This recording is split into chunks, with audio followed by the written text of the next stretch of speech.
Travis head যতটা ভয়ঙ্কর তার দ্বিগুণ ভয়ঙ্কর হয়ে ওঠেন ভারতকে পেলে। ভারতের বিপক্ষে তিনি লাল বলে সেঞ্চুরি করেছেন, সাদা বলে সেঞ্চুরি করেছেন, গোলাপি বলেও সেঞ্চুরি করেছেন। এছাড়া ওয়ার্ল্ড টেস্ট চ্যাম্পিয়নশিপের ফাইনালে সেঞ্চুরি করেছেন, ওয়ানডে বিশ্বকাপের ফাইনালে সেঞ্চুরি করেছেন এবং বর্ডার গাভাস্কার ট্রফিতেও সেঞ্চুরি করেছেন। ভারতকে তিনি কতটা পছন্দ করেন তার বলার অপেক্ষা রাখে না। সবশেষ অ্যাডিলেড টেস্টে ৮-৪ এবং ৩ ছক্কায় ওয়ানডে স্টাইলে ক্যারিয়ারের অষ্টম সেঞ্চুরি তুলে নিয়েছেন। হেডের সবচেয়ে প্রিয় ভেন্যু এই অ্যাডিলেড। এখানে ৭ টেস্টে তার রান ৬০০-র বেশি, এভারেজ প্রায় ৯০। প্রিয় মাঠে প্রিয় প্রতিপক্ষকে পেয়ে স্টেডিয়ামে থাকা নবজাতক ছেলেকে সেঞ্চুরি উৎসর্গ করেছেন হেড। ২০২৩ বিশ্বকাপের ফাইনালের পর থেকে ট্রাভিস হেড ভারতীয়দের দুঃস্বপ্নে উকি দেয়। সেদিন তিনি একাই কাঁদিয়েছিলেন ১৫০ কোটি মানুষকে, একাই ভেঙে চুরমার করেছিলেন ১৫০ কোটি মানুষের স্বপ্ন। তার ঝোড়ো এক সেঞ্চুরিতে ম্লান হয়েছিল কোহলি রোহিতদের বিশ্বকাপ জয়ের আশা। পুরো টুর্নামেন্ট জুড়ে ভারত ছিল ধরাছোঁয়ার বাইরে। ফাইনালের আগে একটি ম্যাচেও হারতে হয়নি ভারতকে।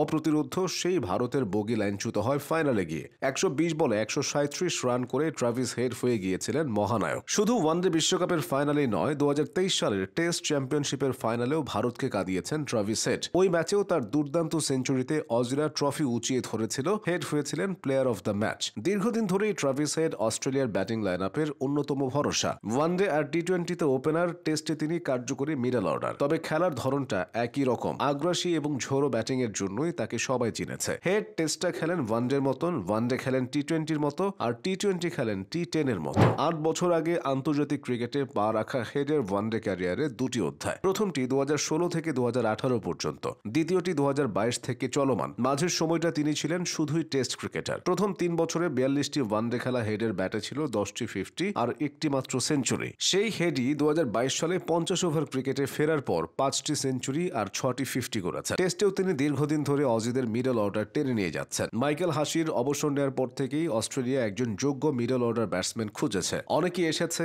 অনেকে আবার হারিয়েও গেছে। তেমন কেউই আস্থা হয়ে উঠতে পারেনি। তবে ট্রাভিস হেড সেই আক্ষেপের জায়গা ঘুচিয়ে দিয়েছেন। চাপের মুহূর্তে দ্রুত রান তোলায় পারদর্শী এই ব্যাটার। ৪০-এর উপর টেস্ট এভারেজ অস্ট্রেলিয়ান ক্রিকেটে খুব একটা আহামরি কিছু না। কিন্তু ট্রাভিস হেডের ক্ষেত্রে সেটা ব্যতিক্রম। তার করা বেশিরভাগ রানই দলের জয়ে গুরুত্বপূর্ণ ভূমিকা রাখে, যে কারণে হেডকে অনেকে ইম্প্যাক্ট ক্রিকেটার বলে আখ্যায়িত করেন। ট্রাভিস হেড হুট করেই জাতীয় দলে চলে আসেননি। অনেকগুলো স্তর পার করে তিনি অস্ট্রেলিয়ার মূল দলে জায়গা পেয়েছেন। ২০১২ সালে অনুষ্ঠিত অনূর্ধ্ব-১৯ বিশ্বকাপে অস্ট্রেলিয়ার গুরুত্বপূর্ণ সদস্য ছিলেন হেড। ওই বিশ্বকাপের অনেক তারকা এখন হারিয়ে যেতে বসেছেন। এর মধ্যে বাংলাদেশের এনামুল হক বিজয় অন্যতম। ঘরোয়া ক্রিকেটে নিয়মিত হলেও হেড সবার নজরে এসেছিলেন ২০১৫ সালের বিবিএল দিয়ে। ওই আসরের একটি ম্যাচে অ্যাডিলেড স্ট্রাইকার্সের হয়ে সিডনি সিক্সার্সের বিপক্ষে ১০১ রানের মহাকাব্যিক এক ইনিংস খেলেছিলেন তিনি। বাকি গল্পটা তো সবারই জানা। আন্তর্জাতিক ক্রিকেটে এসেও নিজের ধারাবাহিকতা ও একাগ্রতা বজায় রেখেছেন ট্রাভিস হেড। এখন পর্যন্ত ১৫৬ ম্যাচ খেলে ৬,০০০-এর বেশি রান করেছেন। আইপিএলেও হেড এখন হটকেক। তাকে নিয়ে বাজি ধরতে রাজি যে কোনো ফ্র্যাঞ্চাইজি।